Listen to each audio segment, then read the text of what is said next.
هل تعرف النظام الإيراني على هذا الوجه قبل استدعاء صاحبته إلى قسم الشرطة وقتلها؟ هذا وجه مهسا أميني، الشابة التي فجر موتها ثورة في إيران، في محاكاة لتقنية التعرف إلى الوجوه التي يبدو أن النظام الإيراني بات يعتمدها حديثا لملاحقة النساء الإيرانيات الثائرات على الحجاب. موقع وايرد الأمريكي المتخصص بالشؤون التكنولوجية ومدى تأثيرها على السياسة نشر تقريرا يؤكد استخدام إيران هذه التقنية مستندا إلى شهادات متظاهرات، وأن النظام الإيراني حصل على دعم صيني لتشغيل هذه التقنية وإدراجها ضمن آليات القمع المعتمدة لديه.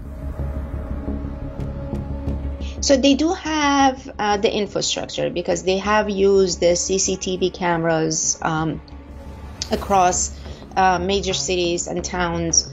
I think they started working on that effort back in as early as 2009 when there was a major uprising there. The Iranian regime uses this just like any other tool that it has in its toolbox to be able to control the society. The cameras are probably the same as, or very similar to those that are used for license plate readers. There's not much reason to use a different kind of camera. But what is important here is the software that is being used to scan. So that is a fairly simple software program. Facial recognition is much harder. Because you need to train the AI. The AI needs to be able to see a lot of different faces to be able to tell what kinds of things to look out for. A larger nose, maybe a different shape. And it also matters what sort of faces the artificial intelligence has been looking at.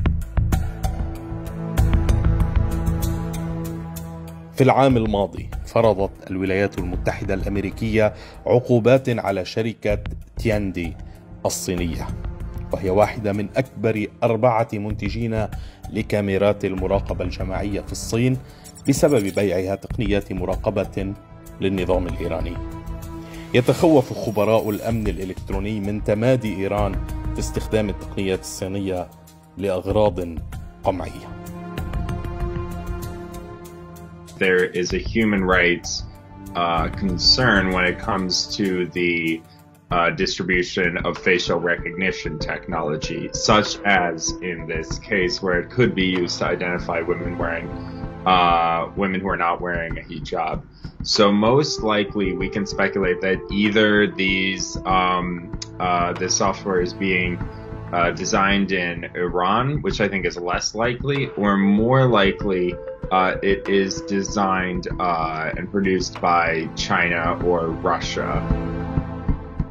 The Chinese government, through its front companies or the Chinese-related tech firms, have been able to acquire certain intellectual property or even steal certain intellectual properties from the latest and greatest research and effort that we have in the Western countries through their resources, and use that for their authoritarian and for their dictatorial surveillance. China is a very large player in these markets, including in the United States. So it is most likely that this is where the cameras in Iran come from. They are also known to be relatively weak. The security of them is relatively poor. They can be fairly easily hacked or manipulated or taken offline. تواجه المتظاهرات في إيران هذه التقنية عبر محاولات التخفي والتحايل. ألقى النظام القبض على عشرات الإيرانيات باستخدام التعرف إلى الوجوه. رجال الأمن دخلوا إلى المنازل لاعتقال الناشطات بعد أيام من مشاركتهن في التظاهرات. للمفارقة سوف تضطر الإيرانيات إلى تغطية وجوههن خلال نضالهن لكشف رؤوسهن. I know it defeats the purpose a little bit, but I think that that's really the only viable solution. I would not recommend something more more aggressive, like trying to hack these cameras is a serious crime, and not just in Iran. I mean, hacking is illegal everywhere. The protesters themselves are very cognizant of how the Iranian regime uses such technology. For example, they cover the faces, they destroy some of the cameras that the regime has installed in the various locations of major cities to not only monitor but also capture images. Is the regime successful crushing the protests through these types of technology? The answer to that is no.